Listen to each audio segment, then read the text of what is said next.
स्वागत है सभी का मेरे इस यूट्यूब चैनल में। मैं आप लोगों के लिए एक इम्पोर्टेंट क्वेश्चन लेकर आया हूँ। डिस्कशन मेथड क्या है, उसके लाभ और उसकी हानियाँ क्या है, इस वीडियो के अंदर हम वो डिस्कस करने वाले हैं। चलिए शुरू करते हैं। सामाजिक विज्ञान या शिक्षा का कोई भी विषय होता है, उसको विद्यालय में पढ़ाने का उद्देश्य विद्यार्थियों में तर्क शक्ति पैदा करना है। विचार विमर्श विधि यानी डिस्कशन मेथड सामाजिक विज्ञान और शिक्षा के शिक्षण के लिए महत्वपूर्ण विधि है। आमतौर पर यह कहा जाता है कि एक दिमाग से दो दिमाग अधिक अच्छे होते हैं, परंतु जब अधिक दिमाग एक साथ बैठकर विचार विमर्श करके विभिन्न तर्क प्रस्तुत करते हैं तो स्वाभाविक है कि अच्छे परिणाम प्राप्त होंगे। जब विद्यार्थी एक उप विषय का चुनाव करके उस पर विचार विमर्श करते हैं, अपनी राय या तर्क देते हैं, तो इस प्रकार की शिक्षण विधि को विचार विमर्श विधि कहा जाता है। विचार विमर्श विधि के लिए साधारणतः विवाद वाला उपविषय चुना जाता है। विचार विमर्श विधि की परिभाषा देते हुए जेम जी कहते हैं, विचार विमर्श एक शैक्षणिक सामूहिक क्रिया है जिसमें शिक्षक और विद्यार्थी किसी समस्या या इकाई पर बातचीत करते हैं। शिक्षा शब्दकोश कहता है, विचार विमर्श एक क्रिया है जिसमें लोग एक इकाई या समस्या के संबंध में सूचना प्राप्त करने या एक समस्या के लिए सभी संभावित उपस्थित तथ्यों पर आधारित उत्तर की खोज करने की दिशा में परस्पर बातचीत करते हैं। देखिए आगे इसके भाग क्या हैं। Essential parts of discussion method. नेता, लीडर। निसंदेह शिक्षक स्वयं ही नेता होता है, इसलिए उसको अच्छे नेतृत्व के साथ साथ विद्यार्थियों का उपयुक्त मार्गदर्शन भी करना चाहिए। समूह, ग्रुप। समूह का अर्थ है सामाजिक विज्ञान की कक्षा के विद्यार्थी। समूह में विभिन्न विचारों और स्वभाव वाले विद्यार्थी होते हैं। कक्षा में कम या तेज दिमाग वाले दोनों प्रकार के विद्यार्थी होते हैं। अच्छा शिक्षक सभी विद्यार्थियों के साथ मिलकर काम करता है, सभी को प्रेरित करता है। देखिए यहाँ सामाजिक विज्ञान का मतलब है, लेकिन आपके जो अन्य टीचिंग सब्जेक्ट हैं उसमें भी एक इम्पोर्टेंट क्वेश्चन बन जाता है। समस्या, प्रॉब्लम। समस्या या विचार विमर्श का विषय ऐसा होना चाहिए जिसे विद्यार्थी अपना सके। समस्या का चुनाव शिक्षक द्वारा विद्यार्थियों के सहयोग से किया जाना चाहिए। यह वास्तविक, प्रयोगात्मक और विद्यार्थियों की पहुंच या समझ के निकट होनी चाहिए। यानी सबसे पहले कोई लीडर बनाओ समूह में फिर कोई समस्या देनी, उसके बाद कंटेंट। सामग्री का अर्थ है ज्ञान के स्वरूप या अध्ययन क्षेत्र हेतु आवश्यक विषय वस्तु। इसमें चित्र हो सकते हैं, मानचित्र हो सकते हैं, रेखा चित्र हो सकते हैं और अन्य प्रकार की जो सहायक सामग्री हो सकती है वो इसमें आवश्यक है।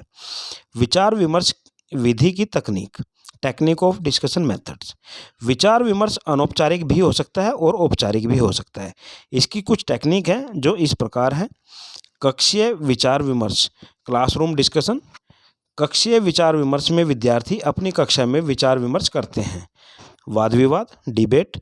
इस तकनीक में दो या दो से अधिक विद्यार्थी भाग लेते हैं। साधारणतः इसमें वाद विवाद वाला विषय लिया जाता है।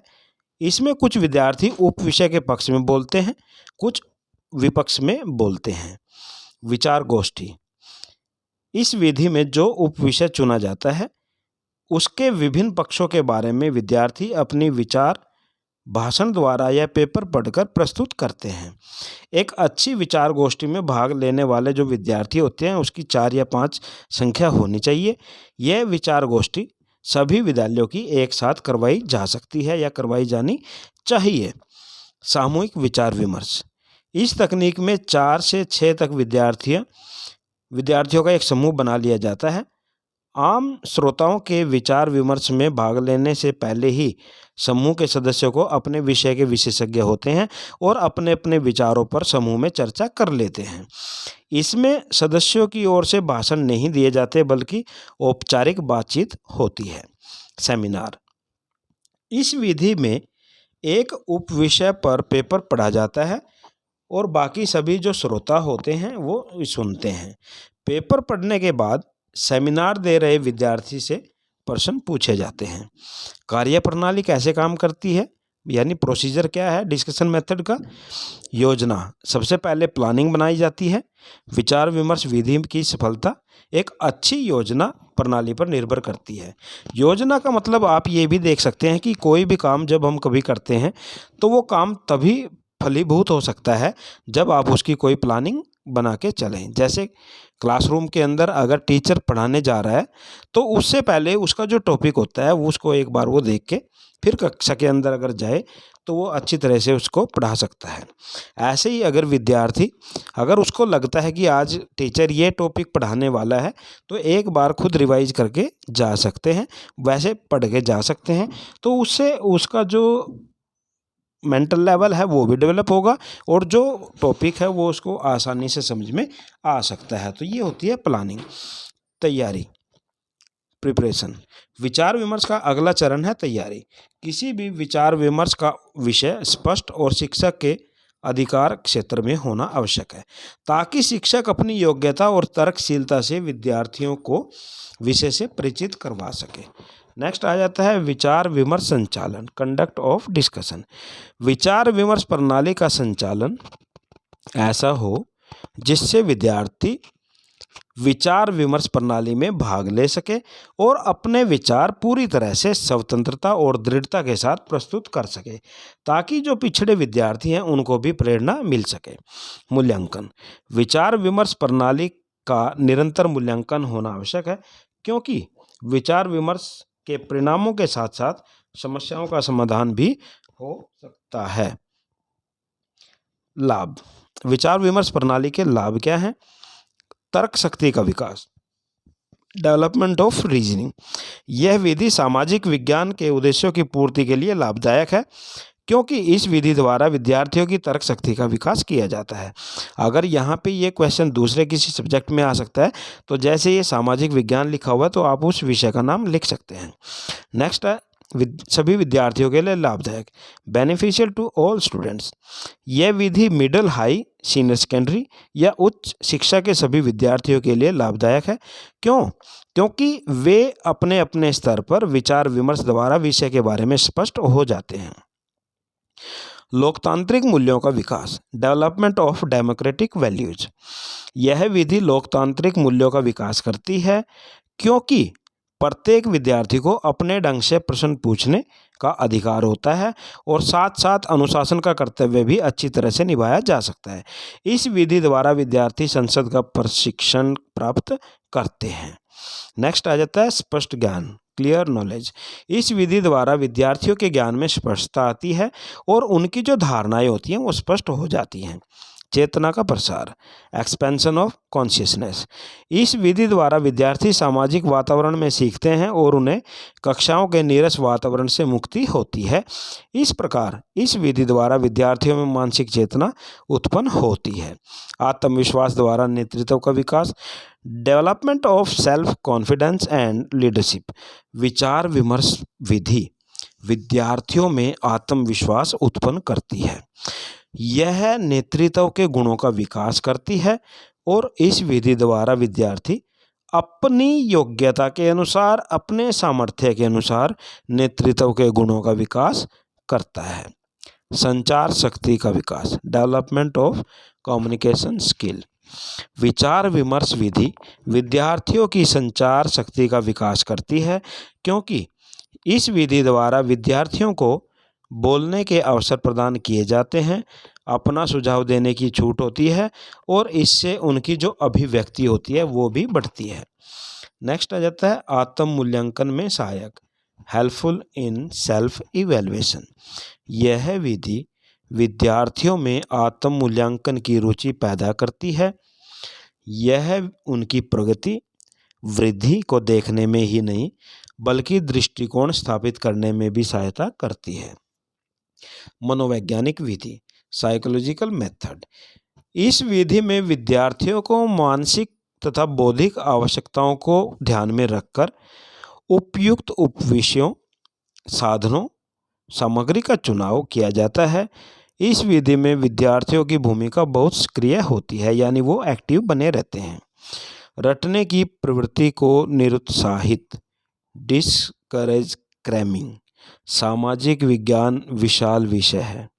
आमतौर पर यह अनुचित धारणा प्रचलित है कि इस विषय को रट्टा लगाकर ही स्मरण किया जा सकता है, परंतु विचार विमर्श विधि इस प्रकार की अनुचित धारणा को दूर करती है।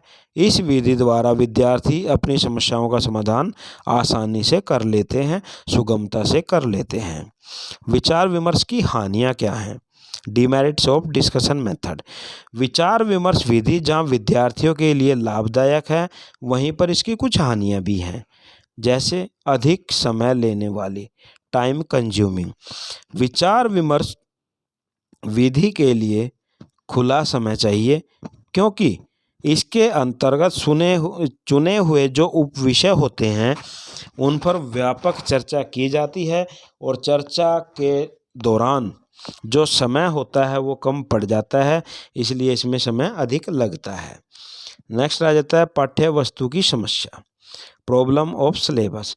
विभाग के नियम अनुसार प्रत्येक कक्षा के लिए निश्चित समय के दौरान निश्चित सिलेबस तैयार किया जाता है और उसको पूरा करने का समय भी निश्चित होता है, लेकिन जब कोई चर्चा चल जाती है, उसमें समय ज़्यादा लग जाता है, तो जो पाठ्यक्रम है, जो सिलेबस है, वो समय पर पूरा नहीं हो पाता।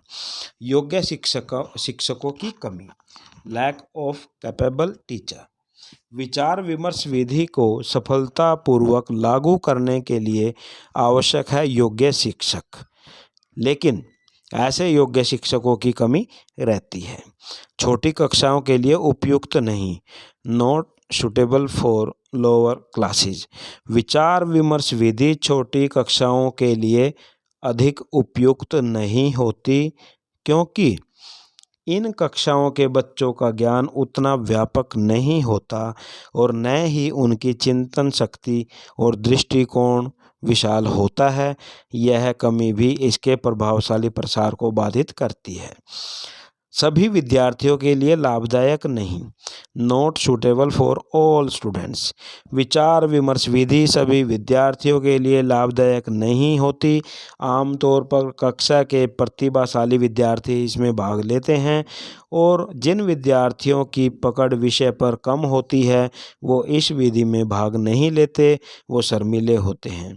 तो ये उपयुक्त चर्चा के आधार पर कहा जा सकता है कि यद्यपि विचार विमर्श विधि को कुछ कमियां देखी जा सकती हैं, परंतु तथापि इसके गुणों को देखते हुए कहा जा सकता है कि यह विधि शिक्षण की प्रभावशाली विधि है, शिक्षण को प्रभावशाली बनाती है और विद्यार्थियों के लिए बहुत लाभदायक सिद्ध हो सकती है। ये क्वेश्चन 8 नंबर में या 4 नंबर में पूछा जा सकता है। जो 16 नंबर का क्वेश्चन होता है उसके 2 पार्ट्स करके भी ये दे सकते हैं, या 16 मार्क्स में भी आ सकता है। तो ये था प्रिय विद्यार्थियों आप लोगों के लिए एक इम्पोर्टेंट क्वेश्चन। Thank you.